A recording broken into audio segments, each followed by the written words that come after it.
Film शुरू होती है और हम जंगल में एक बच्ची को देखते हैं जिसका नाम वीरा था। वो अपने डॉग को ढूंढ रही थी पर तभी वो कुछ देखकर चौंक जाती है। जब उसकी मॉम आई तो वीरा की गोद में उसका डॉग था, उसके अंदर चाकू घुसा हुआ था। वो अपनी मॉम को कहती है कि मॉम, इसने रोना बंद कर दिया है, यानी उसके डॉग की मौत हो गई थी। अब वीरा की मॉम एक दिमाग के डॉक्टर को बुलाती है। वो वीरा को एक डॉग वाला खिलौना देकर कहता है, ये लो, अपने डॉग से खेल लो। तो वीरा कहती है, मेरा डॉग मर चुका है, मैं कैसे खेलूं भला। असल में डॉग की मौत का वीरा को बहुत सदमा था, जिस वजह से उसका इस डॉक्टर से इलाज हो रहा था, क्योंकि उसने सबसे बात करना ही छोड़ दी थी और डॉक्टर के इलाज से वो बेहतर होती जा रही थी, बात भी करने लगी है। इसके बाद हम देखते हैं कि वीरा अपनी मॉम के साथ गाड़ी में बैठकर कहीं जा रही है। उसकी मॉम का नाम ओल्गा था। ये दोनों एक घर के पास आकर रुकती हैं, जो ओल्गा ने हाल ही में खरीदा है, क्योंकि ओल्गा का डिवोर्स हो गया है और वो अपनी बेटी वीरा के साथ इस घर में रहने आई है। वीरा को घर काफी पसंद आया। ओल्गा अपने एक्स हस्बैंड, जिसका नाम विक्टर था, उसे मैसेज करके कहती है कि हम नए घर में आ गए हैं, जो हम दोनों को बहुत पसंद आया है। वीरा भी नॉर्मल हो रही है और इस तरह वो अपने हस्बैंड को खबर करती रहती है। जैसे ही रात हुई, लाइट्स टिमटिमाने लगती हैं, पर इस पर ओल्गा का ध्यान नहीं गया और वो वीरा को उसके कमरे में सुलाने चली गई। फिर जब वो अपने कमरे में जा रही थी तो एटिक का दरवाजा खुला हुआ देखती है, जो हालांकि पहले बंद था। तब हैरान होकर वो चेक करने गई। एटिक खाली था, बस वहाँ एक बॉक्स पड़ा हुआ था। ये बॉक्स भी ओल्गा ने पहले वहाँ नहीं देखा था, इसलिए वो इसे खोलकर देखती है, जिसके अंदर एक डायरी और बहुत सारी छोटे छोटे चीजें पड़ी हुई थी। इसी के साथ उसे नीचे से आवाज आने लगी। वो सोचती है ये वीरा होगी जो नींद से जाग गई है और ऊपर मेरे पास आ रही होगी, पर जैसे वो उठी उसे ऐसा महसूस होता है जैसे कोई परछाई मेरे पास से गुजरी है। पर उसने सोचा ये मेरा वहम होगा, मेरी ही परछाई होगी जिससे मैं घबरा रही हूँ। इस चीज पर वो ज्यादा ध्यान ना देते हुए अपने कमरे में सोने के लिए चली जाती है। अगली सुबह उसने एजेंसी को मैसेज किया, कहती है कि आपने तो कहा था कि पूरा घर खाली है, पर एटिक में बॉक्स है जिसके अंदर डायरी और कुछ सामान है, जरा पता लगवाइए कि वो किसका है। खैर आज वीकेंड था, जहाँ विक्टर वीरा को लेने आया हुआ था। क्योंकि कोर्ट के मुताबिक वीरा बाकी दिन अपनी मॉम के साथ रहेगी, जबकि वीकेंड पर डैड के साथ। वीरा भी खुशी से अपना सामान पैक करके आ जाती है जाने के लिए, क्योंकि उसके डैड ने वादा किया था कि वो उसे घोड़े की सवारी करवाएगा। लेकिन अब विक्टर ये कह देता है कि बेटा, पहले हम मेरी दोस्त के साथ कुछ टाइम गुजारेंगे और फिर घोड़ सवारी के लिए जाएंगे। ये सुनकर तो वीरा को गुस्सा आ गया। वो कहती है, फिर तो मैं नहीं जाने वाली आपके साथ, अपनी माँ के साथ ही रहूंगी, क्योंकि उसे अपने डैड की दोस्त से बहुत नफरत होती है। पर ओल्गा उसे मना लेती है कि चले जाओ बेटा, कुछ देर की बात है, उससे मिल लो, फिर सारा दिन अपने पापा के साथ ही रहना। वीरा मान दी और जब वो दोनों चले गए, ओल्गा अपना ऑफिस सेट करने में लग जाती है। पर अचानक उसे जोरों का सर दर्द होने लगा। ऐसा लग रहा था जैसे कमरे का रूप ही बदल रहा हो। इस जगह को लेकर उसे अजीबोगरीब ख्याल भी आने लगे, पर कुछ भी समझने से पहले उसके फोन की बेल बज गई और उसका सर दर्द भी ठीक हो गया। कॉल एजेंसी वालों की थी। वो कहते हैं, जी हमने घर के पिछले मालिक से पता करवाया है, उसका कहना है कि एटिक में तो हमारा कोई बॉक्स नहीं था। ये सुनकर ओल्गा सोच में पड़ जाती है, तो फिर किसका है वो बॉक्स। एक बार फिर वो बॉक्स चेक करने, उसके अंदर जो डायरी थी उसे निकाल कर पढ़ने लगती है। डायरी के सफ़े पढ़ के वो थोड़ा घबरा जाती है, क्योंकि ये किसी पागल कातिल की डायरी थी, जिसने अपने कत्ल की सारी डिटेल्स काफी बारीकी से लिखी हुई थी, कि वो अपने शिकार को कैसे तर पाता है और फिर मारता है सब कुछ। ओल्गा ने सोचा, नहीं, ये बॉक्स अब एक सेकंड भी मेरे घर नहीं रहेगा। ये सोचकर वो बॉक्स को घर से बाहर कचरे के पास रख देती है। फिर वो एटिक की सफाई करने गई, पर ये देखकर उसे झटका लगा कि बॉक्स वहीं पर पड़ा हुआ था, जिसे वो कुछ देर पहले कचरे के साथ रख के आई थी। वो फिर से एटिक में आ गया। ओल्गा घबराकर घर से बाहर जाने लगी, पर तभी विक्टर की कॉल आई। वो तो और डरा देने वाली बात बताता है कि वीरा ने अपना हाथ ही काट लिया है और हम हॉस्पिटल में हैं। ये सुनकर तो फौरन ओल्गा हॉस्पिटल पहुंची, जहां विक्टर के साथ उसकी दोस्त भी थी। ओल्गा कहती है, आखिर तुमने उसे चाकू दिया ही क्यों? विक्टर की दोस्त कहती है, मैं किचन में काम कर रही थी, वो मेरे पास आकर जिद करने लगी कि मुझे चाकू दो, मैं आपके साथ काम करवाऊंगी। हालांकि मैंने चाकू उससे लेकर रख भी दिया था, और उसने दोबारा चाकू लिया और अपना हाथ काट लिया। लो बताओ, ये कोई बात है? ओल्गा सोचती है, कोई हाल नहीं, कितने लापरवाह लोग हैं। तभी डॉक्टर आया। वो बताता है कि आप लोग घबराए नहीं, कोई खतरे वाली बात नहीं है, बस 4-5 दिन रोजाना उसकी पट्टी चेंज करनी होगी ताकि वो ठीक हो जाए। अब ओल्गा उनसे कहती है, अच्छा मैं जा रही हूँ, अगर वीरा ने मुझे देखा तो मेरे साथ चलने की जिद करेगी, मैं उसे कल लेकर जाऊंगी, क्योंकि नया घर है, मैं कुछ काम करवा रही हूँ। पर हम जानते हैं कि वो झूठ बोल रही है, वजह तो वो बॉक्स है, पर वो उनसे छुपाती है। तब विक्टर की दोस्त कहती है, अगर घर का काम चल रहा है तो तुम भी हमारे साथ ही रह लो। इस पर ओल्गा मान गई और शाम को ये सब विक्टर के घर आ जाते हैं, जहाँ ओल्गा वीरा से पूछती है, बेटा आखिर तुमने अपना हाथ क्यों काटा? पर विक्टर उसे रोकते हुए वीरा को बाहर भेज देता है। ओल्गा उस पर गुस्सा करती है कि ये क्या हरकत है, मैं उसे सवाल कर रही हूँ और तुमने उसे बाहर भेज दिया। विक्टर कहता है देखो वो सिर्फ हादसा था, उसने जानबूझकर थोड़ी ना किया है। ओल्गा कहती है क्या तुम्हें ये छोटी बात लगती है, देखा उसने अपने डॉग के साथ क्या किया था। जी हाँ, डॉग के साथ उसने कुछ किया था जिसका जवाब हमें आगे पता चलेगा। पर उसकी बात सुनकर विक्टर कहता है ये बस इत्तेफाक है, अब कोई नई कहानी मत बना दो। और इस तरह वो ओल्गा को चुप करवा देता है। अगली सुबह ओल्गा किसी तरह वीरा को समझाकर अकेले ही घर आ जाती है। जी हाँ, वो घर पर डॉक्टर को बुलाती है। डॉक्टर को उसने बॉक्स के बारे में बता दिया था पर वो यकीन नहीं करता और ओल्गा के साथ एक बार फिर बॉक्स को कचरे के पास छोड़ देता है। पर जब उन्होंने एटिक में आकर देखा तो एक बार फिर उन्हें झटका लगता है क्योंकि बॉक्स वही था, वो भी बिल्कुल उसी जगह पर जहाँ पहले पड़ा हुआ था। अब डॉक्टर को भी काफी अजीब लगा, इसलिए वो भी उस डायरी को पढ़ने लगा जहाँ ओल्गा को फिर से ख्याल नजर आने लगे कि ये कमरा बहुत ही अजीब है। और वो देखती है कि किस तरह कातिल अपने विक्टिम्स, अपने शिकारियों को मारता है, जिससे वो काफी घबरा गई। डॉक्टर देखता है कि डायरी में कातिल के विक्टिम्स के नाम और उनकी उम्र भी लिखी हुई है। उन नामों को ओल्गा इंटरनेट पर सर्च करती है पर इन नामों के कत्ल की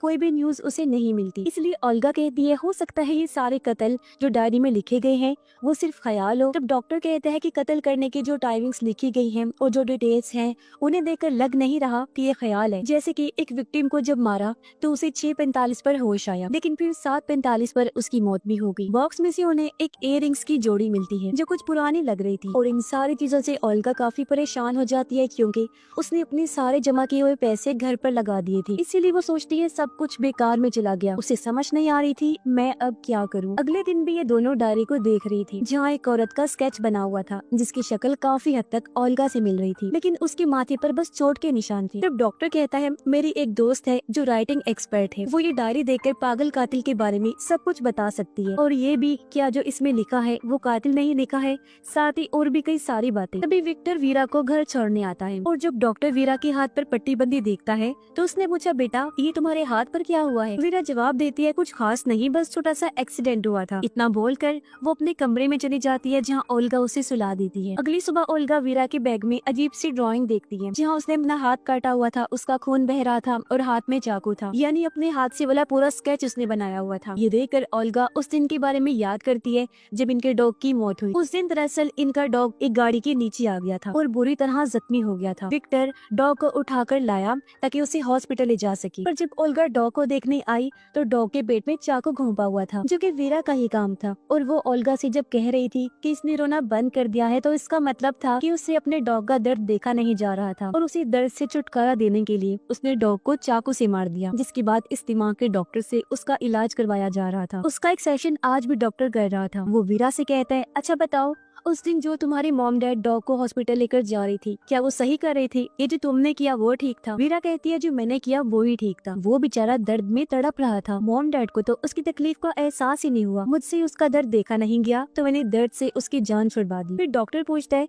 अच्छा उस दिन तुमने अपना हाथ क्यों काटा। वीरा जवाब देती है सारी गलती मेरे पापा के दोस्त की है, उसे आता ही नहीं मेरा ख्याल रखना। दरअसल उस दिन वीरा ने अपना हाथ बेजानबूझकर काटा था ताकि वो विक्टर की दोस्त पर इल्जाम देकर उसे कसूरवार साबित कर सके क्योंकि वो उसे पसंद जो नहीं थी। अगले दिन ओल्गा और डॉक्टर राइटिंग एक्सपर्ट के पास जाते हैं, उसे पागल कातिल की डायरी देते हैं। डायरी की हर चीज को गौर से देखने के बाद वो बताती है कि इस डायरी को 3 हिस्सों में बांटा जा सकता है। पहली 2 जो विक्टिम्स हैं उन पर जुल्म करने की, उन्हें मारने की पूरी डिटेल्स लिखी हुई है, लेकिन जो तीसरा विक्टिम है जिसका नाम मार्टिन है उसे शायद अब एक कातिल ने मारना शुरू किया हो क्योंकि उसकी कत्ल की कोई डिटेल नहीं लिखी हुई। हो सकता है अब एक कातिल ने उसे ना मारा हो। और हाँ, इन तीनों विक्टिम्स के अलावा डायरी में चौथे विक्टिम के होने के चांसेस भी नजर आ रहे हैं जिसके बारे में कातिल ने साफ साफ तो नहीं लिखा, जैसे कि उसका नाम क्या है और बाकी डिटेल्स बस उस अनजान विक्टिम का बार बार जिक्र हुआ है। हो सकता है वो चौथा वाला विक्टिम ही पहला हो जिसके बारे में कातिल को इसलिए याद नहीं क्योंकि उसका कत्ल उसने बचपन में किया होगा। वैसे जो भी है वो कातिल लड़की काफी डिप्रेशन में लगी मुझे, उसके अंदर बहुत तकलीफ और बहुत गुस्सा भरा हुआ था।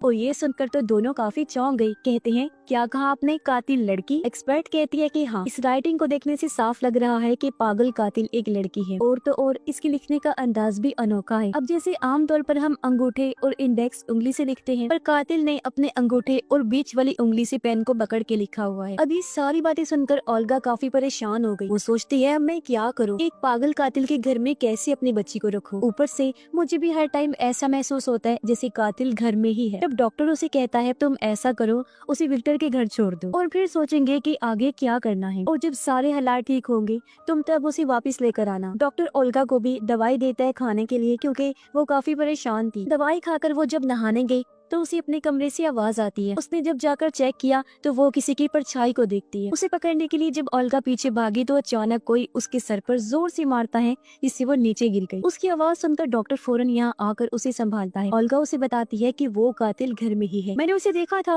और उसने मुझ पर हमला किया है। पर डॉक्टर को तो वहाँ कोई नजर नहीं आता। पर तभी एटिक में से किसी के भागने की आवाज आई। डॉक्टर सोचता है ये जरूर कातिल ही होगी, इसीलिए वो जाकर जब चेक करता है तो वहाँ जख्मी हालत में ओल्गा बैठी हुई थी, जो अभी भी उस डायरी को पढ़ रही होती है। वो डॉक्टर को कहती है कि देखो, अभी तक इस डायरी में ये लिखा हुआ था कि मार्टिन पर सिर्फ जुल्म किया जा रहा है, पर अब तो इस पर ये भी लिखा हुआ है कि अगले 48 घंटों में उसकी मौत हो जाएगी। ऐसा लग रहा है कि जो भी वो कातिल करती है ना, वो अपने आप ही इस डायरी में लिखा जाता है, और अब हमें मार्टिन का पता लगाकर उसकी जान बचानी हो। फिर जब ओल्गा ने गौर किया तो वो डॉक्टर को उसी औरत का स्केच दिखाती है जिसकी शक्ल ओल्गा से मिल रही थी। वो कहती है देखो, मेरे जैसे इस औरत के माथे पर चोट का निशान है, जो पहले मेरे माथे पर नहीं था पर अब बिल्कुल उसी जगह पर बन गया है। मुझे समझ नहीं आ रही कि क्या हो रहा है। मैंने इतना अंदाजा लगाया है कि डायरी में जो भी लिखा है वो प्रेजेंट यानी मौजूदा वक्त में हो जाता है। मतलब डायरी के हिसाब से माजी में लिखी गई चीजें प्रेजेंट टाइम और फ्यूचर टाइम यानी आने वाले वक्त में होंगी। वो डॉक्टर को कहती है कि मेरी बात पे यकीन करो, मैं सच कह रही हूँ, और चलो मार्टिन को बचा ले चलते हैं। डॉक्टर उसकी बात मान लेता है और ये डायरी में लिखी गई मार्टिन की डिटेल्स निकालते हैं, जहाँ से इन्हें एक रेस्टोरेंट का पता चला। ये जब वहाँ गए तो पता चला कि वो रेस्टोरेंट तो अभी बन रहा है। ये दोनों वहाँ की औरत से कहते हैं कि हम मार्टिन से मिलना चाहते हैं। औरत के हाथ में एक बच्चा था। वो कहती है ये रहा मेरा बेटा, इसी का नाम मार्टिन है। अब डायरी के हिसाब से मार्टिन की उम्र तो 32 साल होगी। तो ये दोनों सोचते हैं कि क्या जब मार्टिन 32 साल का होगा तब उसकी मौत होगी। इस सोच के साथ उनका दिमाग चकरा गया और वो घर आ जाती है। ओल्गा कहती है मुझे इस बात की परेशानी हो रही है कि 48 घंटे खत्म होने को है, मार्टिन को हमें बचाना है, कैसे बचाएं? पर तभी ओल्गा ने बड़ा चौंका देने वाला सीन देखा कि वीरा के हाथ पर पट्टी लगी हुई है, जिस वजह से वो अंगूठे के साथ अपने इंडेक्स वाली फिंगर इस्तेमाल नहीं कर पा रही थी। इसीलिए वो अंगूठे और दरमियान वाली उंगली की मदद से पेंसिल पकड़कर ड्राइंग कर रही थी, यानी वही चीज जो एक्सपर्ट ने कातिल के बारे में बताई थी। ओल्गा उसे पेंसिल छीलकर कहती है कि जब तक तुम्हारा हाथ ठीक नहीं हो जाता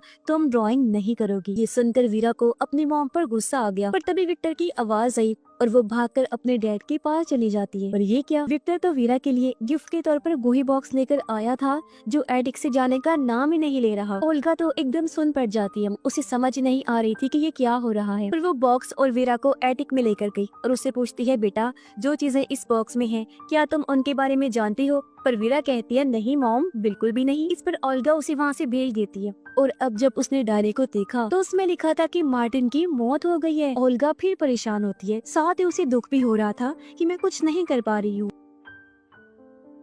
इस बारे में जब डॉक्टर उसे पूछता है तो ओल्गा बताती है कि वो पागल कातिल और कोई नहीं बल्कि वीरा है, मेरी बेटी, जो अभी तो बहुत मासूम लगती है पर बड़े होकर फ्यूचर में वो एक पागल कातिल बनने वाली है। फ्यूचर में जो भी खून वो करेगी उन सब की डिटेल्स इस डायरी में लिखी हुई है, जो बताकर उसने डॉक्टर को डायरी दिखाई जहाँ मार्टिन की मौत का जिक्र था। ओल्गा रोने लगी, कहती है आखिर मेरी परवरिश में क्या ऐसी कमी रह गई थी कि मेरी बेटी एक कातिल बनेगी, पर मैं उसे कातिल बनने नहीं देने वाली, प्लीज मेरी मदद करो। इस पर डॉक्टर कहता है छोटी बच्ची है अभी वो, हम उसका इलाज कर रहे हैं ना, तुम परेशान ना हो, ठीक हो जाएगी। और डायरी में ये भी लिखा हुआ था कि किसी गलत वाइब्रेशन की वजह से उसने अपना पहला कत्ल किया, और अगर हम उस वाइब्रेशन के बारे में पता लगा ले तो हम उसे रोक सकते हैं। इससे ना वो अपना पहला खून करेगी और ना ही कातिल बनेगी। ओल्गा कहती है वो बात ठीक है, पर अगर उसका पहला विक्टिम डॉग ही था तो फिर उसे तो वीरा ने मार ही दिया है ना। इसलिए अब ये लोग दोबारा राइटिंग एक्सपर्ट के पास गए। तो वो बताती है कि डायरी में किए गए उसने सारे खून बड़ी होकर किए हैं, और जो डॉग को उसने मारा है ना, वो तो बचपन में उसने किया। अपनी तरफ से उसे लग रहा था कि उसने ठीक किया, डॉग को तड़पते हुए उसे देखा नहीं गया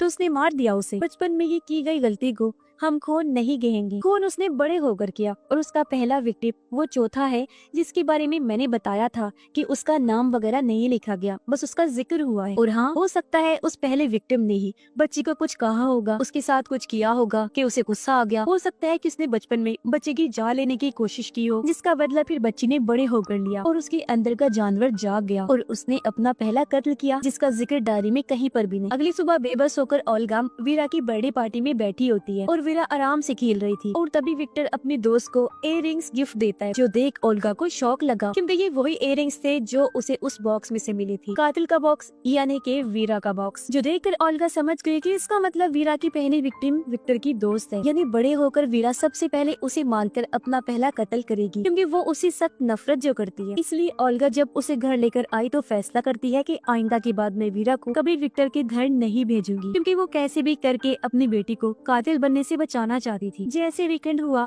विक्टर बार बार ओल्गा को कॉल करने लगा ताकि वो वीरा को ले जा सके, पर वो बार बार फोन काटती रहती है। अब ऐसे कुछ दिन गुजर गए जहाँ ओल्गा सोचती है हो सकता है पहला विक्टिम विक्टर की दोस्त नहीं बल्कि कोई और ही हो। इसी चीज को सोचते हुए वो एटिक में आकर बॉक्स के पास खड़ी हो जाती है और कहती है, मैं जानती हूँ वीरा तुम इधर ही हो, मेरी जान मामा आपकी मदद करना चाहती है, मुझे बताओ कि वो वाइब्रेशन क्या है जिसके बारे में तुमने अपनी डायरी में लिखा हुआ है, मैं तुम्हें उसे बचाना चाहती हूँ। अब फिर से ओल्गा को एक परछाई भागती हुई नजर आई, जिसके साथ ही वीरा के कमरे से आवाज भी आती है। ओल्गा भागकर उसके रूम की तरफ गई, लेकिन दरवाजा बंद हो गया। ओल्गा दरवाजा पीटती है, कहती है, बेटा तुम ठीक तो हो ना, दरवाजा खोलो, लेकिन दरवाजा नहीं खुला। तब ओल्गा दूर से भागकर आई और दरवाजा खोल देती है, पर ठीक तभी वीरा भी दरवाजा खोलने आई थी, जिससे उसके मुंह पर चोट लग गई, उसका खून निकल रहा था और अब वो कोने में बैठी रो रही होती है। ओल्गा उसे चुप करवा के प्यार करती है और कहती है, आई एम सॉरी बेटा, मुझसे गलती हो गई है, प्लीज मुझे माफ कर दो। और वो आज रात वीरा के साथ ही सो जाती है। ओल्गा इस परेशानी में थी, मैं कैसे अपनी बच्ची को बचाऊं। वो अगले दिन वीरा को स्कूल भी नहीं भेजती और घर में ही पढ़ाने लगती है। तभी यहाँ विक्टर भी आ गया, जो काफी गुस्से में था क्योंकि ओल्गा ने उसे वीकेंड पर विक्टर के घर भेजा नहीं और ओल्गा बार बार फोन भी काट रही। और अब जब उसने वीरा के मुंह पर चोट देखी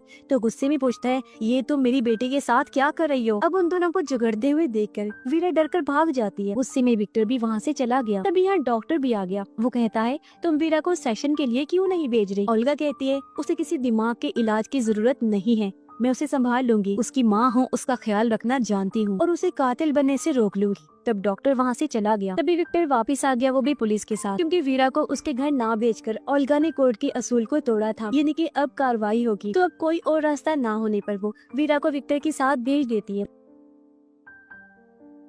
रात को जब वो लोग खाना खा रहे थी तो विक्टर की दोस्त उसे कहती है, बेटा हम कल घूमने जाएंगे। तब वीरा बड़े गुस्से में उसके मुंह पर ही कह देती है कि नहीं, मैं आपके साथ कहीं नहीं जाऊंगी, क्योंकि आप मेरे डैड की दोस्त हैं, मेरी माँ नहीं। समझ आ गई। ये सुनकर विक्टर को गुस्सा आ गया और वो वीरा को डांट देता है। तब वीरा भी गुस्से में वहाँ से चली गई। उधर ओल्गा और डॉक्टर ये सोच सोच कर परेशान हो रहे थे कि आखिर वो वाइब्रेशन क्या होगी जो वीरा को कत्ल करने पर उकसाएगी। उसकी जिंदगी में ऐसा क्या होगा कि उसकी पूरी जिंदगी ही पलटने वाली है। अब अचानक हर चीज हिलने लगी। इन्हें लगा कि शायद अर्थक्वेक आया है, यानी ज़ल्ज़ला। इनके साथ उधर विक्टर का घर भी हिल जाता है। तब विक्टर उसकी दोस्त भागकर वीरा के कमरे में आए ताकि उसे अपने साथ लेकर बाहर जा सके, पर वो मना कर देती है। कुछ देर बाद जब अर्थक्वेक रुका तो ओल्गा डॉक्टर से कहती है, कहीं यही वो वाइब्रेशन तो नहीं जिससे वीरा कातिल बन जाएगी। इसी सोच के साथ दोनों विक्टर के घर जाने लगे, पर रास्ते में अर्थक्वेक की वजह से काफी बड़ा पेड़ गिरा हुआ था। इन यहाँ फंस गए थे। उधर जब विक्टर और उसकी दोस्त सो रहे थे तो तभी चुपके से उनके कमरे में वीरा आई, जिसने हाथ में कैंची पकड़ी हुई थी। अब विक्टर ने अपनी दोस्त को जो इयररिंग्स दिए थे वीरा वो उठा लेती है, यानी कि ये इयररिंग्स इस तरह उस बॉक्स में आई थी। अब लग रहा था कि कैंची से वो उसका गला काट देगी, लेकिन बदला लेने के लिए वो बस उसके बाल काट देती है। पर अचानक विक्टर की दोस्त की चौंक कर आँख खुल जाती है। वो बौखलाते हुए उठ गई। तब विक्टर वीरा को बाहर लेकर गया,